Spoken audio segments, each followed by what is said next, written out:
முழுக்கவே அவர்களுக்காகவே வாழறேன்னு சொல்றதுல எந்த விதத்துல நியாயங்கள் சரியா இருக்கும்? யோசனை பண்ணி பார்த்திருக்கீங்களா? இப்போ ஏன் அளவுக்கு என் கணவரை இந்த உலகத்துல யாரும் பார்த்துக்க மாட்டாங்க, ஏன் அளவுக்கு என் தகப்பனை இந்த உலகத்துல யாரும் பார்க்க மாட்டாங்க, ஏன் அளவுக்கு எங்க அம்மாவை இந்த உலகத்துல யாரும் பார்த்துக்க மாட்டாங்க. சரி, நீங்க சொல்ற மாதிரியே எடுத்துக்கலாம். இப்போ உங்க அளவுக்கு உங்க உறவு முறைகளை யாரு பார்த்துக்க மாட்டாங்கன்றது உங்களுக்கு நல்லா தெரியுது இல்லையா? நீங்க நல்லா இருந்தாதானே அவங்களுக்கான நல்லதையெல்லாம் நீங்க செய்ய முடியும். அப்போ இந்த உலகத்துல உங்களை எப்படி நல்லபடியாக வச்சுக்கிறதுன்றத என்னைக்காவது திங்க் பண்ணிருக்கீங்களா?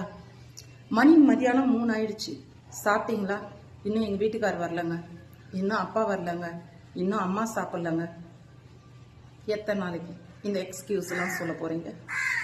நீங்க உங்க உறவு முறைகளுக்காக வாழ்வது சரியான விதத்துல உண்மையாக இருந்ததுன்னா முதல்ல உங்களை நீங்க நல்லபடியாக பார்த்துக்கணும்.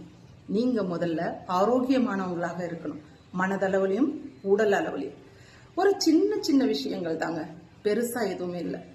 நேரத்துக்கு உங்களுக்கு பிடிச்ச மாதிரி ஆரோக்கியமான நல்ல உணவு முறைகள் சாப்பிட்றது, அதுக்கப்புறம் நல்ல நாம பிறந்தது எல்லாம் ட்ரெடிஷ்னல் வழி, சரிங்களா?